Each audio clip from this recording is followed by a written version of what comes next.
Welcome to the Green Gridiron Podcast, where we discuss real experience, real struggles, and real business. My name's Leroy Haynes, I'm the Growth Builders Landscaping, and we have Corey Ballard from Perfect Site Management. As always, we have Kaz, who's the brains of this thing, getting it from our mouth to your ears and eyes. Just a friendly reminder that the Green Grind is sponsored by Jobber and Hustler. And today, Corey and I are talking with Nate Kaeding. Nate is a strategic advisor with Quality Care located in Iowa City. Nate grew up in Iowa City, attended the University of Iowa, and was a place kicker for the Hawkeyes. After college, Nate went on to the NFL, where he spent 9 seasons with the San Diego Chargers and finished his career with the Miami Dolphins. Nate's a 2-time Pro Bowler and led the NFL in scoring in 2009. Nate, welcome to the Green Grind. We're glad to have you on our show today. Yeah, absolutely. Glad to be here. Thrilled to have you here. At one point you said Pro Bowler. I'm like, is he a Pro Bowler too? No, Pro Bowl. They call them Pro Bowlers. I know. I've actually been to the Pro Bowl. It was awesome to go to. Yeah, it was. It was awesome. Awesome, Nate. I appreciate you taking some time with us today. I know you're a busy guy, and we're going to dig in a little bit here and find out a little bit more about you, and then, you know, kind of how you got into the lawn care world. And I know you've got some other business endeavors going on, I believe, as well, and we'll dig into that. So, Nate, could you tell us obviously we know a little bit about your background, but can you kind of tell us a little bit about your background of how you got into the lawn care side of things from the NFL? And we'll talk about your career before that just a little bit as well, too. Yeah, no, absolutely. I can just go back in time a little bit right at the end of my football career. I mean, that's certainly one of the interesting things about professional athletes is there's a shelf life on it. I'm sure if you polled 99% of us former pro athletes, we'd tell you that all of our careers, we wish they would have lasted, you know, another year, right? There's always one more season that you want to pull out of it. And I got 9 good years into the NFL and had it cut a little bit short due to some injuries and everything near the end there, and finished in 2013. I'm an Iowa boy, born and raised here in Iowa City, and my wife's also from Iowa, Central Iowa. We met as Hawkeyes at the university, so we always knew. Go Hawks! Yeah, go Hawks, baby. We knew we wanted to move back to the Iowa City area, but given the fact that my kicking NFL career got cut a little short, we didn't know exactly what the hell I wanted to get into. So I did what some people do, which is go back to school. I did my undergrad at Iowa. I was going to be a teacher before I got kicking footballs, and came back to Iowa and got my MBA at Tippy in 2013. Had been involved, was always kind of one of those football guys that enjoyed investing in different things when I was even playing, and invested in some hospitality businesses and some real estate and a variety of things, and really had dove into business prior to my retirement from the NFL. So came back, got my MBA. It gave me a couple of years to kind of get my feet wet, turn the page a little bit into that next chapter for me professionally away from the NFL. And I think, you know, fast forwarding even more into how we got involved with Quality Care, the lawn care company here in the Iowa City market. Myself and a couple of business partners have several different, you know, I would call it kind of a loose holding company type structure, where we have several different kind of businesses, unique different businesses that we share some services under, accounting or what have you. You know, I'm involved with some restaurants, hospitality. There's my business partner in Quality Care has a roofing company and a property management company. So we were always sort of looking for good business opportunities, that solid businesses, some recurring revenue, essential services, strong brand reputation in the market. And Quality Care is a company that had been founded back in the early 80s, and I had gotten to know the founder and owner a little bit, and COVID hit and kind of shook, lack of a better term, kind of shook that business loose from the previous owner. And we had been talking prior to that, and it presented the opportunity for us to acquire the company. And we really, you know, not being familiar with the industry, but knowing enough about kind of business management, dove right into it. And we wouldn't have bought the company, but we had, you know, several great longtime employees that remained on, and you know, they really drove the day-to-day operations, and we tried to provide some expertise on the top level in terms of growth and repositioning some of the back end customer acquisition and technology software and all those sort of fun things. And spent the better part of 2 or 3 years really diving into the business and figuring out ways to reposition a really great long-term heritage legacy business in the market, and trying to bring it forward into this next generation. So that's how we really got introduced to it. You know, I'm not like a Corey or a lot of folks I'm sure listening that, you know, grew up in the industry and tons of experience working in it. We just appreciated the opportunity that lawn care and landscape industry had, appreciated the you know, the green industry, and all the work that those people do, and saw the opportunity and dove in. Awesome. Leroy, before we got on the podcast, he goes, I'm going to ask Nate, who hit him the hardest? Yeah. Was there anybody that was there anyone that stood out in the NFL that just smoked you? Yeah, as a kicker, you try like hell to avoid any I'm sure. especially being a skinny little kid from Iowa. I took a few shots really good in a few games, just kind of coming down and kickoff coverage, and you're kind of like that Animal Planet, that weak gazelle that sort of gets separated from the herd. Right. Every now and then there's that rare occasion where you just can't quite skimmy off to the sideline, and some guy has you in his sights and lays you out. I caught a few of those, but luckily as kickers you're kind of dancing around the edges, and you don't get a chance to get in there, nor would you want to, right? Like that's something you want to avoid. Yeah, I was saying those guys are freak athletes. I mean, to play at that level in general, but I'm thinking you got a dude coming at you at Mach 1 and thinking, I got to get out of the way. And I think the only thing they're thinking is, whose head can I take off next? They're not thinking of much. Yeah, so I'm thinking a guy breaks loose on the kickoff. You're like, shit. Oh, did you kick off as well? You did field goals, obviously, but did you? Yeah, I kicked off too. I mean, I tell you what, that's one of the scarier feelings for any athlete in any sport is a kicker, and you can imagine like you're running down the parting of the Red Sea. Yep. And then it's that guy, that freak athlete, 6'1", running a 4.3 40, and it's just you and him, like, and he's 30 yards away from you. Like, no one can make that play, let alone the most unathletic person on the field, right? It's like that guy's got a full head of steam, and you're kind of there, like crouched down, trying to, not look like an idiot is your primary objective. Right. If you have to slow him down or be a speed bump, that's probably a win, but. Yeah, I still remember those moments vividly, where you're kind of run down on coverage, and all of a sudden it's like, holy shit, like it's me and him, and it's not you're not built for that, right? Right. You're thinking, well, somebody get to him first. Somebody please get to him first. Oh yeah. Because the kicker always is like, he's kind of trying to, because you're standing still almost. You're like trying to juke him, and this guy's coming at you at Mach 1. You're thinking, oh my God, I'm gonna look like an idiot. Yeah. This guy's gonna hurtle me. Right. Yeah, he's catching the ball, at the goal line or deeper, and a full head of steam, and you're sitting there in a flat-footed position. It's no fun. No, sure. And Nate, so I mean, you played in the NFL for 9 seasons, and I'm sure that was a pretty amazing experience. What was it like being a part of an elite team? And I just kind of think about the coach, just the learning ability and the coaching, and trying to lead.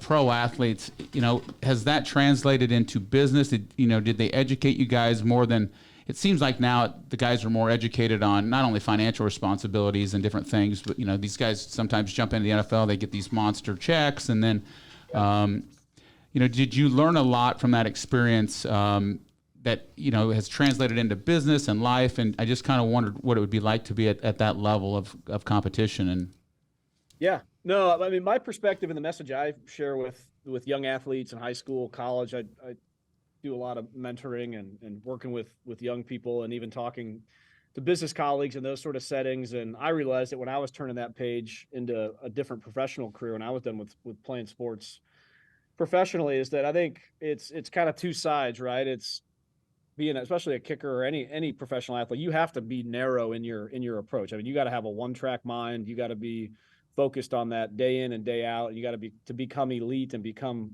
world class at something. That's what you have to do. You have to have the blinders on, and you got to be focusing on getting better at that one thing. And then once that one thing's over, you're kind of floundering around out there, right? So you gotta kind of start back over. But also there's a lot of great things, what I try to remind people of, that are probably more intangible skill sets that you learn from being a part of an organization like an NFL football team or a college athletics team. And a lot of folks that played high school sports too know those things as well. It's the importance of work ethic and being a good teammate, being a good leader, dealing with adversity, goal setting, working, setting objectives and creating a plan to work towards accomplishing those goals. I mean, there's no better example of that in my mind than sports, right? Like, right. So there's those things that, even though no one's paying me to kick a football anymore, I've been able to take that skill set from being around college athletics and professional athletics and applied that into the business world. So I think that's a big approach. Now do you have to learn a new skill set? Do you have to learn, new tools, new things you got to become good at? Absolutely. And you got to have an open mind and treat that like a beginner to a certain extent. So you got to, which is a little bit of a trick, I think, for a lot of professional athletes as well, is you got to be humble enough to say, hey, I don't know this. Like it might take me 2 months to screw around on an Excel spreadsheet to learn how to use that particular tool. I got to go meet a bunch of different people. I got to learn about that industry. So some guys kind of get real frustrated with that. I always viewed it as a unique opportunity and something that was kind of fun to go into something with fresh eyes and get a chance to learn a new skill set. So there's a lot of great things that sports give you, but you also kind of have to be able to understand that you got to build up a new skill set, which I always enjoyed and has been fun. My 9 going on 10 years almost out of the NFL now. Yeah, and we use a lot of sports analogies as well, because you can have great players on your team, whether you're running a lawn care landscape company or any business. But what's the game plan? Who's the head coach? What's the strategies? What work ethics do you put in place? Because at the NFL or any business, all the teams in the NFL, everybody's good, right?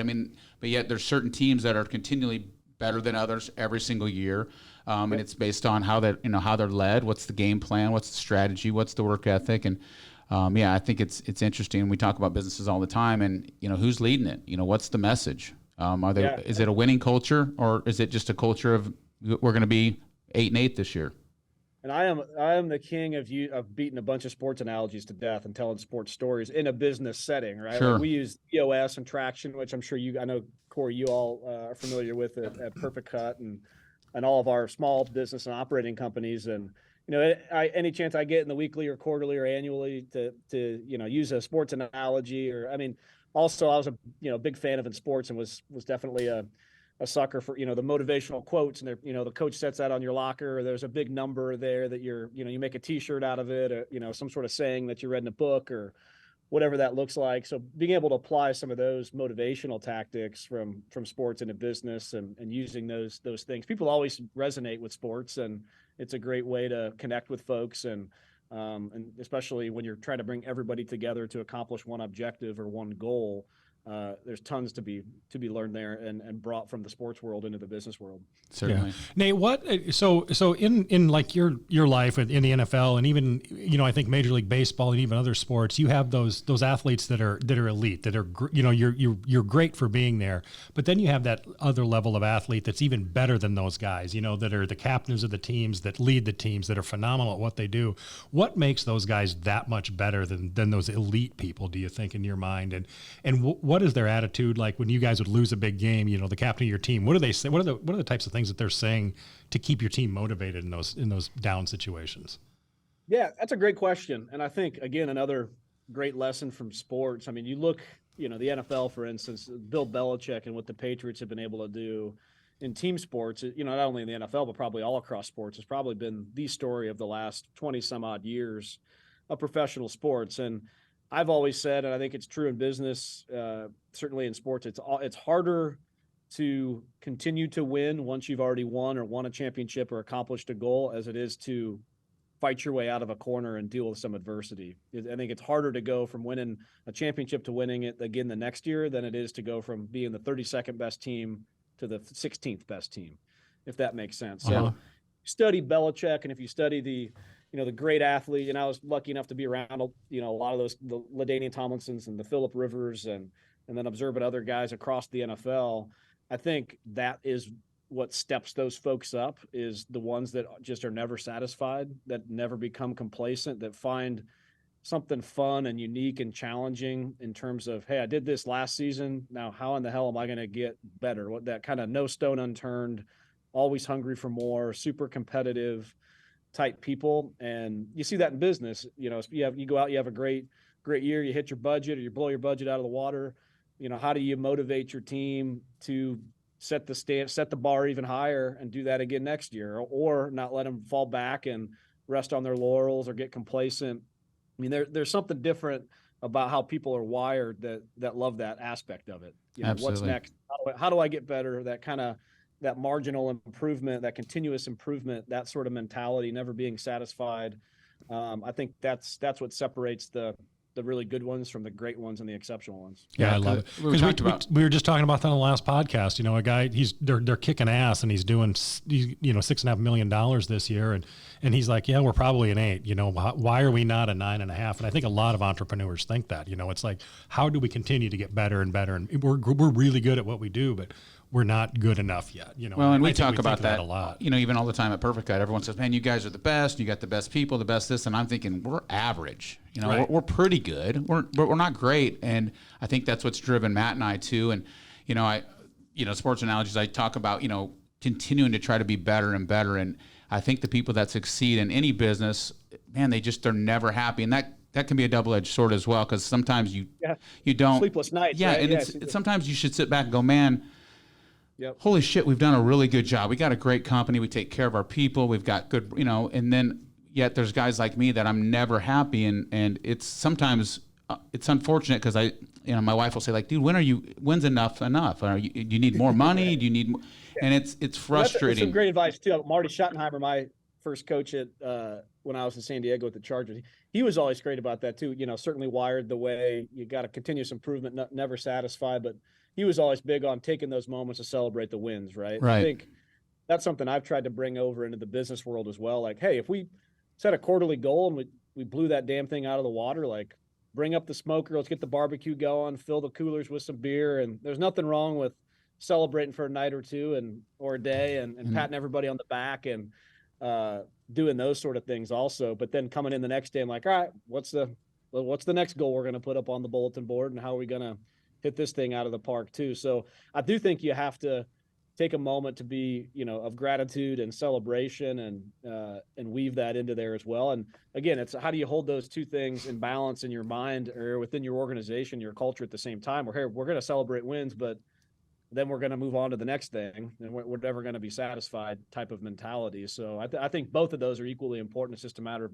finding the balance for both of them. Yeah, for sure. And it is tough to be, when you get on top. I think to your exact point, man, it's tough to stay there. And we talk about that at Perfect Cut a lot. Like, when you're kind of the leader in your market, man, everybody's gunning for you. When you're the best team, everybody's gunning for gunning for you all the time. So how do you stay there, and how do you continue to maintain that level of excellence? Because it's easy. We had a guy that owns a huge electrical company on, and it's like, how do you stay at the top when everyone's gunning for you? And it's easy to kind of get a little complacent. We made it, and before you know it, you go from being great to pretty good to being average. And I think business owners sometimes take their foot off the gas, and the things they used to not accept, now the trucks are kind of clean. They used to be spotless, and everybody wears uniforms, but now most of the people wear uniforms, and before you know it, you're just you're kind of half-ass, and you've got to continually work at it. And like I said, it can be good and bad, because you do need to celebrate those small wins as well. But then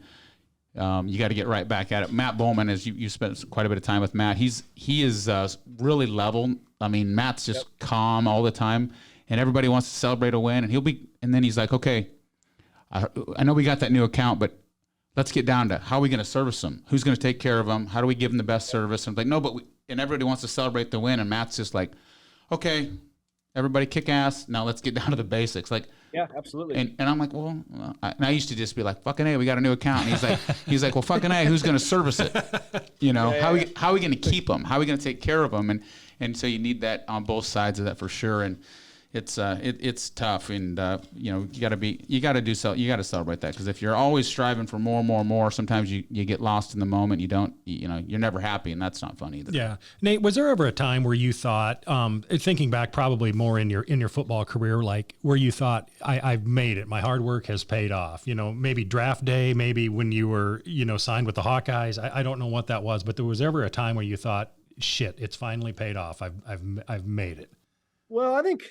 Or maybe it wasn't in your NFL career. No, maybe. for kickers especially, maybe this is just some of the PTSD talking. Like you've never made it as a kicker, right? Like right. You're reminded very often that you're fungible, and I always said in kicking, you build up some goodwill over time, but you're probably a string of 2, 3, 4 bad games in a row from mowing lawns.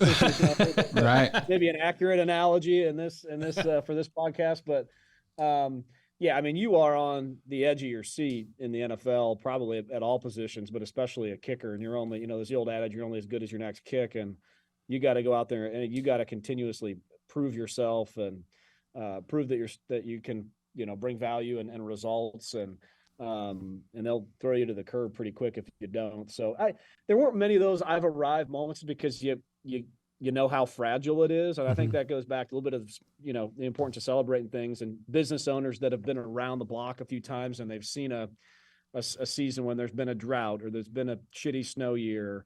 And, maybe some of these new folks into the industry have, had a good stretch of 3 or 4 good years of weather, or, not a bunch of trucks aren't breaking down. So they've seen the opposite end of it. They know how fragile it is, how razor thin, a win and a loss can be, or a successful year or an unsuccessful year. So kicking is a lot the same. Like you could, go out and have a really good year where the ball bounces the right way, and that, you catch a few games when it's not as windy or the weather isn't as bad, and then you might catch a season when it's not. So you just always understand that the other side of the coin isn't too far away. So you're not really sitting there saying, man, I've arrived. You kind of give yourself that opportunity a little bit at the end of each season. If you've gone through the season and, good, bad, or indifferent, you just sort of say, hey man, that's, it's a good accomplishment. Let's kind of relax a little bit. You just finished an entire NFL season, and being able to unwind and count your blessings a little bit, and then, get right back to training and getting ready for it. But yeah, you're always a little bit on the edge of your seat. I should have thought about that. I mean, the kicker is probably the one position. I mean, quarterback. I mean, yeah, you get some goodwill, but it's funny. You watch a game, and I can't remember which team was the last year. Who was it? Cowboys. I mean, they missed like 4. The guy missed like 4 field goals in a row, and like the extra points he couldn't make them or whatever. And it's like that dude's literally doesn't even matter what he's out of a job. Like it doesn't matter how good he is. I mean, he's got the yips or something's going on. Now it's in his head, and I'm thinking. And it's like they're going to be replacing him next week, like in the playoffs. Like the guy's like, "What? I've been playing here for 4 years. Like you missed 4 in a row, dude." And like, we're sitting on our couch like, I could have made that. It's an extra point. Actually, I said that. I'm like, I could fucking make an extra point. I think. I don't think you can. I don't know. You're right. Probably not. There's probably not. But Nate, was there? When you're in your NFL career, I mean, because you're a smart guy. You're thinking, there's a timeline here, right? I can't kick forever unless you're like Vinatieri or somebody who kicked for 20 years or some of those guys. But he's still kicking. Is he still kicking? He's still in the NFL? No, you guys been kicking forever. Just for trying a couple years, but yeah, I mean, some of those, the guys, you can get a nice 15+ year career, right? If you stay healthy. Right. Was there a point though that you knew like, okay, I need to start thinking what's next? I mean, it was that 4 or 5 years in. Was that right from the beginning? Like, okay, man, I could have a 10-year run. I could have a 5-year run. I could get injured tomorrow. I got to have, what's plan B? Yeah, I think I wouldn't say like, putting formal plans together on a plan B was something I did like in the middle of my career. Like I said earlier, like you're always just blinders on, not allowing yourself to think anything other than what you're trying to do. But especially in the off season, and kickers also have quite a bit of downtime, as you can imagine. Which we always catch a bunch of shit from our teammates because they're studying or practicing or sweating, and we're, practicing our golf swing or something in the corner. But I always tried, even back when I was going to school in high school in Iowa, like I always tried to take what I would call maybe more of a well-rounded approach, and like not try to put all of my identity into football, and tried to, contribute in other ways. Like I said earlier, also, I got into, real estate investing and investing in some businesses and getting to understand business and meeting people outside of the football world. So that was always a priority and important for me. And in a roundabout way, I think kind of helped me as a football player by being more well-rounded and not feeling like I had all my eggs in that basket. Like there's all the world was weighing on this football thing. Like if it didn't work, like you could turn the page and move on from that sense. But I think you're always, and that's what I think that smart advice would be to folks is like, while you're playing as a sport, just kind of become interested in other things and try to learn, so that transition, when it does happen, because it happens for everybody, can be made a little bit easier when that time comes. Sure. Yeah. Nate, where was I at here? With Quality Care, when you guys bought it, you said it was COVID, it wasn't doing well, or the business has been shaken up, I believe is what you had said. What was your strategy going into that? And how did you guys, I'm assuming you built that business from whatever X dollars to whatever dollars it was. Yeah. What was your goal and vision to do that? And how involved were you specifically in the day-to-day operations of that business? Yeah, my main professional role now is I work in real estate development and construction management for a firm here. But like I had mentioned, I would call us kind of more as like active investors, holding company type involvement. So I was not actively involved in the day-to-day of the business, but was involved in sort of an advisory role along with several other business partners and working with the higher level management and trying to implement new strategy and some capital allocation decisions and some of those things. But Quality Care at the time when we bought it, was a successful, profitable business. Like we mentioned, had been in business for 40 plus years, and the owner coincidentally also owned a large collection of self-storage units around the Eastern Iowa market as well. And built up, two successful businesses in that sense. And I think just to hit on a couple of things that attracted us to the opportunity, first and foremost was the people, because we weren't going to be in there operating it. And there were great operators that are to this day in the business and had been at Quality Care and had tons of experience in the industry. Some of them for 20 plus odd years have been with the company, and they were committed to staying on board. So that was really kind of a necessity to have those folks there and around and fully committed. That was great. The brand of Quality Care was very well respected. When we got into it, they had, right around 2,000, 2,500 lawn care. We call them lawn health care customers. So the folks that are on your weed and feed program in the Eastern Iowa market. So they were certainly the market leader in that sense from residential. And the company, maybe over the previous 5 to 10 years, had really built up a nice book of commercial business. So taking care of in the Iowa City, Cedar Rapids market, some really nice commercial clients, and had really seen a good growth from that perspective. But probably not unlike a lot of longtime legacy companies, where we saw the opportunity to grow was, the company hadn't put much of a focus on strategic growth or reinvestment back in that. So we saw this company with great brand reputation, great people, but yet hadn't really been pushed the gas much, over the previous few years. So we saw some opportunity on that front. We saw a big opportunity in bringing up to snuff the technology and the software side, and it was an old website and some of those sort of things. So how can we, digital marketing, how can we really, get the name out there and make the customer acquisition easy, right? We talk a lot about like a frictionless customer experience.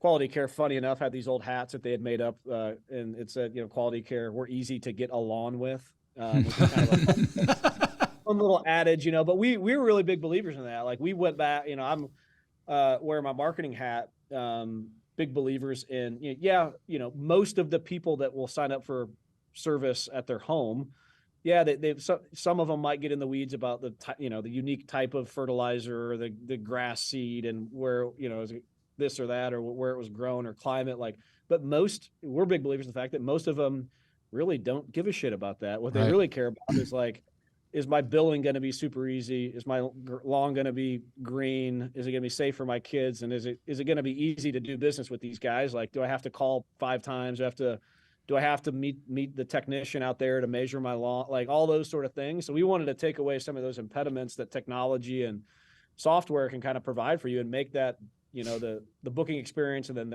being a customer of our company really easy. Especially on the residential side. And then we just wanted to service the hell out of our good commercial clients and do a great job for them and be at the ready when they needed us. And those are really our goals out of the gate. We had a lot of success. We grew, even in the couple of years since we acquired the company, have been able to grow the residential side about 30% from where we had it, and had able to acquire some nice new commercial clients and implemented Aspire, the new software program. And so some nice wins here out of the gate for us just in the couple of years that we've been under the hood here at Quality Care. Nice. Yeah. Nate, I was just gonna say, are you able to, everybody knows who you are in Iowa City, and do you use that leverage at all when you're, looking at commercial clients? I was, kind of thinking if you call someone, they're probably going to call you back, right? Or they're going to probably take your phone call. You're in Iowa City. You're kind of you're pretty famous there, and not just blowing smoke, but everybody knows if you call, they're probably taking your phone call. Have you used that at all from a leverage standpoint, or just at least to open some doors with some commercial contacts or clients? Has that helped the commercial side of the Quality Care business, or even residential side? So, and our business partners also, we're involved to a certain extent with real estate. So we had some of our own properties, or friends that also managed properties. So we, absolutely be able to make some introductions and kind of vertically integrate some of that into who Quality Care would service. But I'm a big believer. I go back to this in business, is it doesn't matter if Nate's your friend or if, Adam is this or this guy used to kick, you better just provide some really damn good service Right. in the end, right? Like that's what ultimately matters. And if something's wrong and they're not mowing the property right, or the snow removal sucked, or couldn't get, response back, like you're going to hear about it and you're going to get your ass fired just as much as anybody else would. Right. So it's, it certainly helped with maybe getting and it continues to get help with getting foot in the door and getting a crack at getting business. But really it comes down to execution and the folks that are there day to day and the ability to service clients the way that they deserve to be serviced. Absolutely. Yeah, I suppose it makes a difference. It doesn't matter if Tom Brady calls you and he's going to mow your grass. If he doesn't do it right, you're not going to keep him real long. Absolutely. You still got to, at the end of the day, you got to execute to your exact point. You got to still go out and do a good job. And at the same time, it's almost a little bit like, man, if I'm going to put my name out there and make some introductions, we better perform because,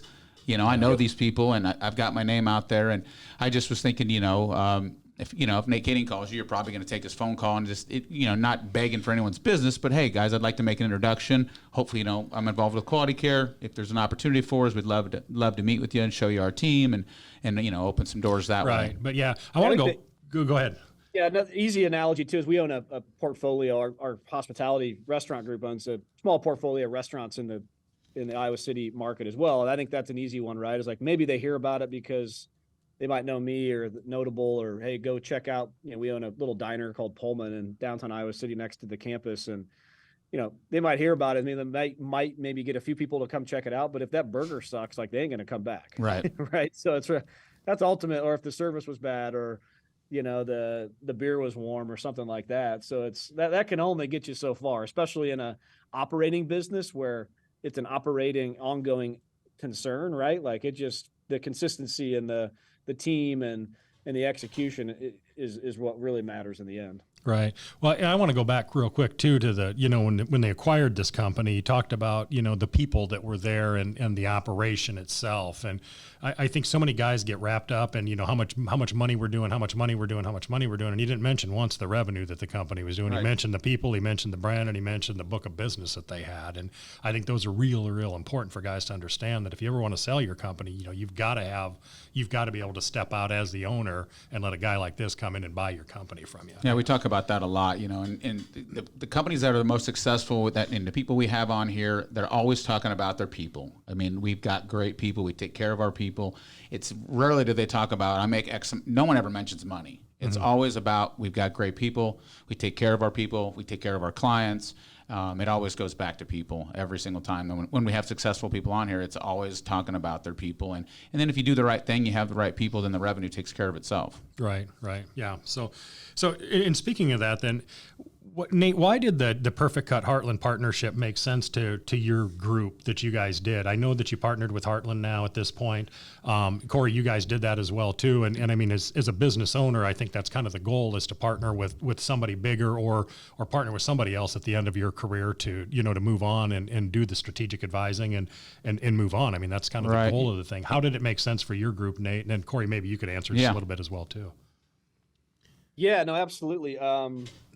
I want to hit on that one second, but back to the people thing. I mean, that is the epicenter of our strategy and philosophy with all of our operating companies, and certainly in the lawn care industry. We are big believers, and we invest a lot of time, energy, money in the people. And I think we really think about it in a couple different ways. I think people that work with you as team members, they want to be connected to the company. They want to be connected to the mission of the company. So we do a lot of work around, goal setting and, hey, here you show up and mow the lawn. How does that fit into the overall goals of the company? We do a lot of work. We just did a thing the other day. Our vision, kind of mission at Quality Care is to, beautify the community. It's a community-based thing. I mean, you're doing that in lawn care, and the work that you're out there is important work because people are seeing it. So we did a takeover at the local Ronald McDonald House where we went and did a big spring cleanup and laid mulch and trimmed everything and just had the staff come down so they could have that interconnection with the good work that we're doing in the community. And people want to be in work where they can develop professionally and personally. So we try to invest in them and how they develop and how they can move up the company as well. So I'm glad you mentioned that because I really am a huge believer, especially in service industry and those sort of things with the people and making sure that they're connected to the substance of the work and why it matters and how how you as an employer can help those people grow and develop and reach their goals personally. So, I mean, that's where we put, a vast majority of our time and energy into creating systems and strategies around that piece for sure. Right. It's our team, and then it's maybe even the customer is, 1A, 1B in terms of priorities for sure. But back to the Heartland piece, we were able to actually meet the Heartland folks through Matt at Perfect Cut, with us being in and around the same market, and been with Quality Care for a couple of years. We're always, like I'd mentioned, looking for ways to improve the company, looking for ways to make it a better experience for our customers and our employees. And just the more we learned about the Heartland platform and what they can provide, and the help on the back end with the technology and all of those sort of things, we really felt like, as stewards of the company and folks that were there, like that sort of partnership was, a no-brainer in terms of an opportunity for Quality Care. And then there's that next layer of the ability to partner with Corey and Matt and the Perfect Cut folks that have a real expertise in the industry as owner operators, which us as owners, we didn't have that because that wasn't our background. We didn't grow up in the industry like Corey and Matt did. So there was that synergy between Perfect Cut and Quality Care. And really, we ultimately, and we talk a lot about this with our mid-level, high-level management, like people want to be a part of a winner. They want to be a part of the winning team. Yep. And we felt like joining forces with Heartland and Perfect Cut, like that was the ability to like create the best company in Iowa, period, hands down. And, the Eastern Iowa kind of piece. And like, we wanted to, create this winning team. And by joining forces, it really, provided us that opportunity. So we're super excited. That partnership has been in full effect here now for the last few months, and going into the green season and just starting to realize some of the great synergies and potential there for not only how to execute better on a day-to-day basis, but, getting all of our ducks in a row and getting ready to go out full steam ahead and acquire more good customers and grow the Quality Care and Perfect Cut platform across the state. Awesome. Yeah, makes a lot of sense. And how did it work for you guys on that end? Did you notice much of a difference with you probably didn't hear, but how much involvement did you guys have to have in that? Well, I didn't have a lot. Yeah, you didn't. Very little, which anything, I didn't do. Yeah, I didn't do anything. But no, but I know Matt had been having several conversations, probably even for the last year, Nate, if I'm not mistaken, maybe even longer. And we joined forces with Heartland in October of 21. Am I right? October of 21. And yeah. And we weren't even looking to sell, and I think that story. Yep. Rob had reached out several times, and Matt and I had numerous conversations, and we finally, I think Matt went to coffee with him finally one day because I'm gonna go have coffee with him, and I said, you want to go? I'm like, no, you got this, and we just kind of started really kicking around the idea of, does it make sense for Perfect Cut, and where can we take it? Where can we take it on our own? And I haven't been involved in the day-to-day with Perfect Cut for several years as I focused on another business and kind of stepped out of that. And Matt's been just dialed in on Perfect Cut. I think he's probably more dialed in now than ever, and working, I don't know about working more hours, but certainly. That's awesome. He's just a perfect leader for a service type company, and then his whole story also, great communicator.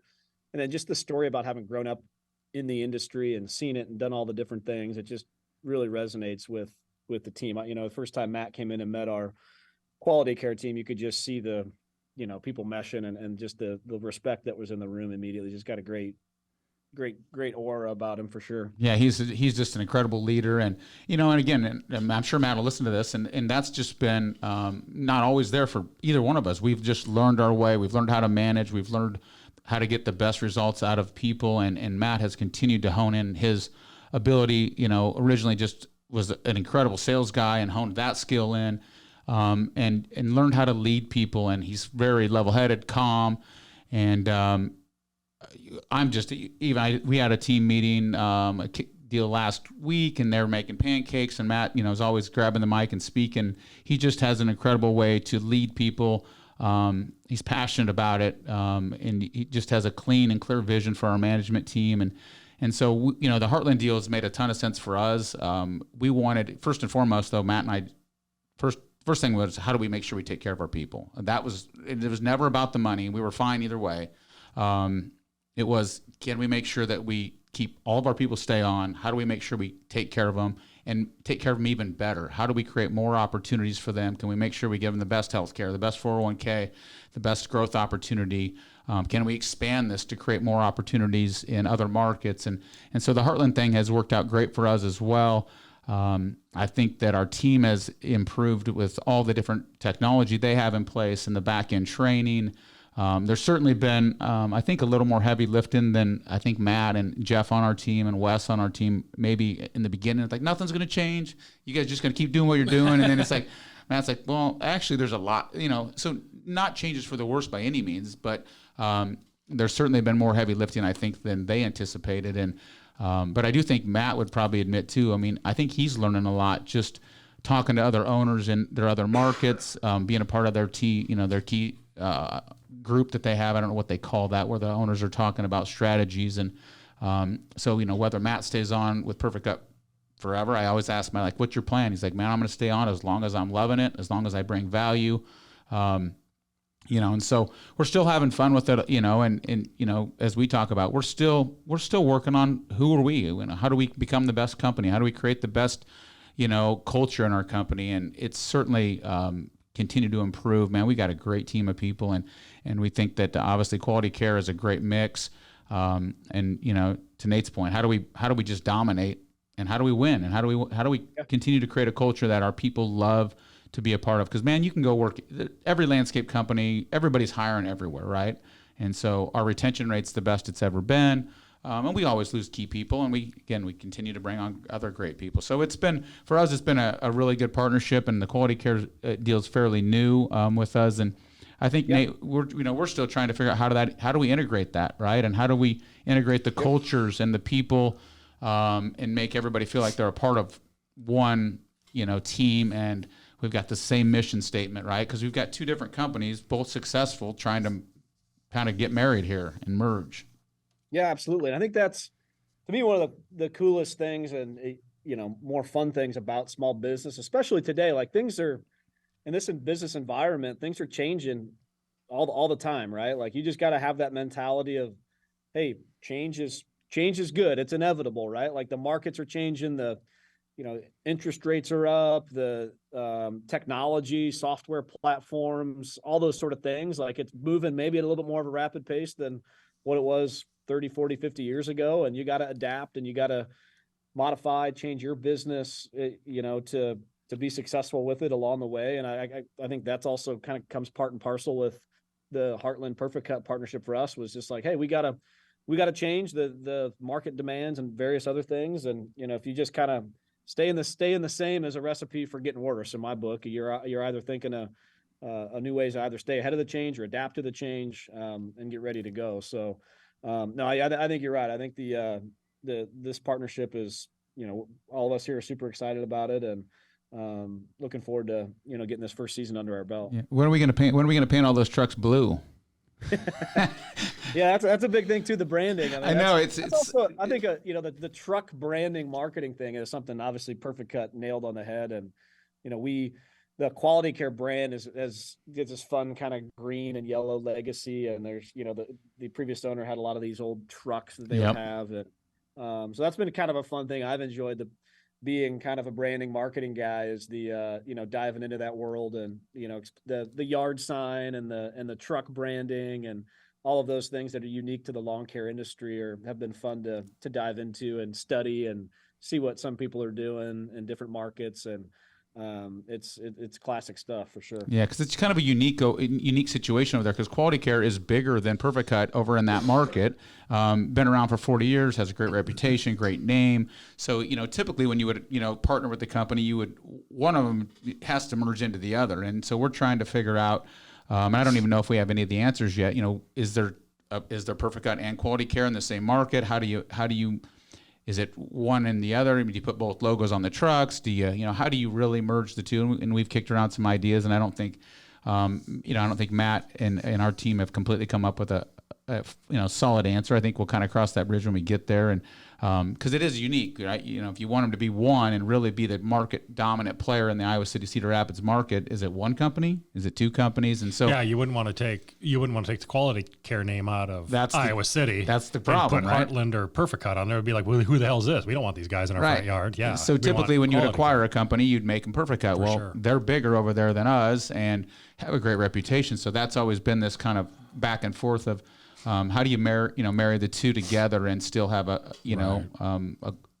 same reputations, again, the same core values. And so, yeah, that's always been something, I want to see 40 more blue trucks, but that's just my own pride and ego. Yeah. So Nate, tell us what's on the horizon for you. What do you got coming up here? And what's the future look like for you and for Heartland?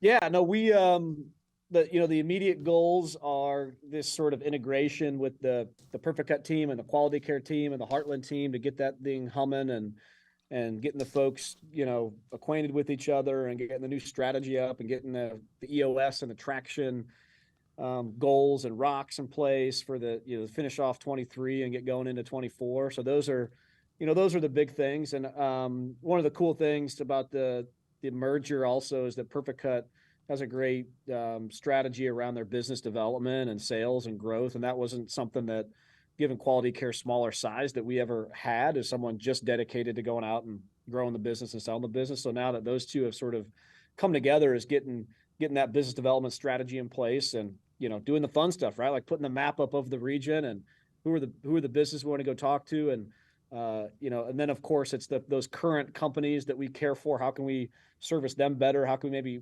grow as they grow with either more properties or more enhancement work that needs to happen? So I know those are the big goals on the forefront for us in this market. And then again, it's just kind of back to what we had talked about, is how do we be a leader in the green industry and even the service industry, frankly, for a place for people to come work and to be a part of. Like, how do we continue to get better in that sense? How can we be a great employer? How can we be the destination of choice for folks that want to work in the green industry in this market?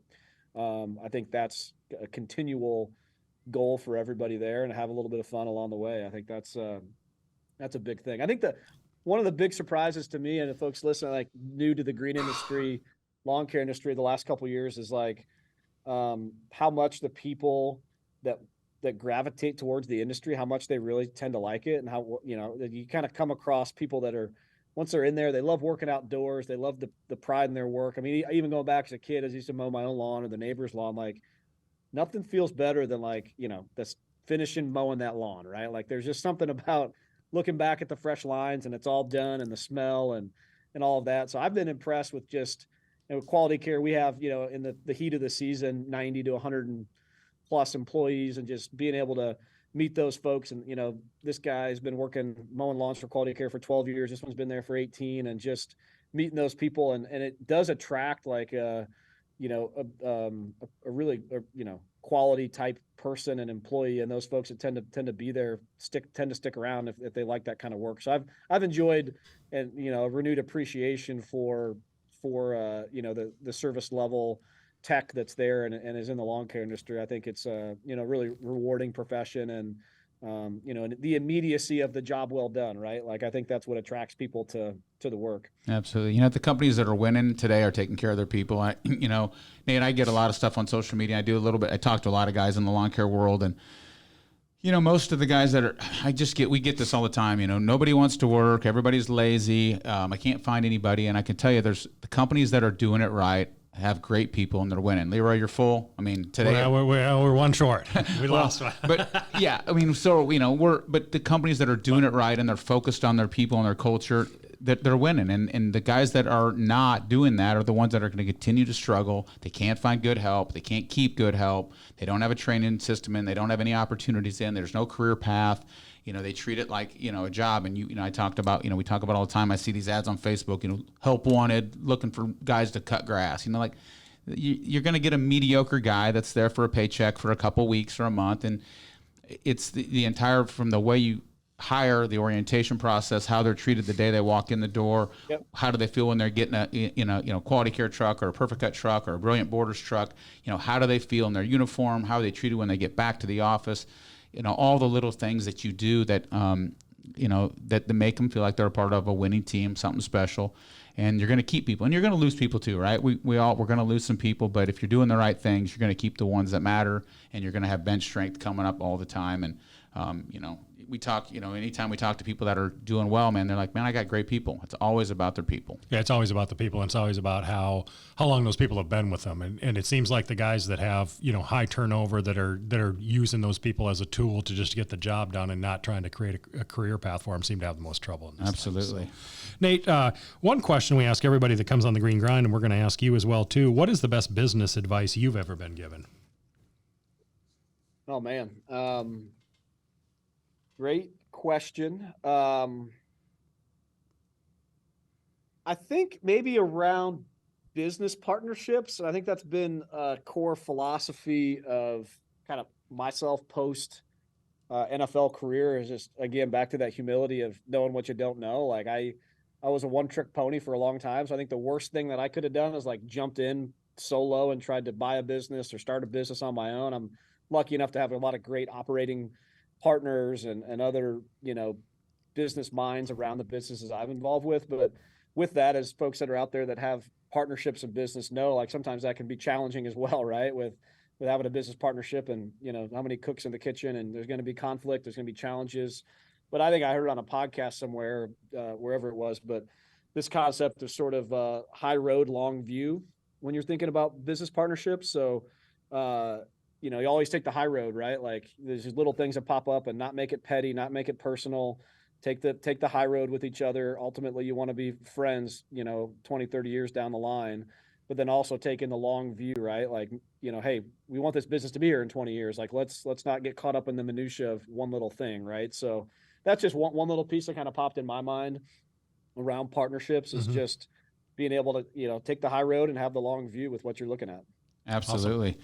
Absolutely. When business partnerships are definitely tough, and Matt and I have been really fortunate for 25 years to really have a great relationship. And I mean, we've had less than 5-10 arguments, and we just pick our battles. When 99% of the time we're on the same page. We want what's best for the people, what's best for the customers, what's best for the company. And if you do that and you surround yourself with great people, you get great results. So Nate, awesome, man. We appreciate you being on. Where can they find Quality Care if they want to check out the company? Where do they find them? Website, Instagram, Facebook? Yeah, absolutely.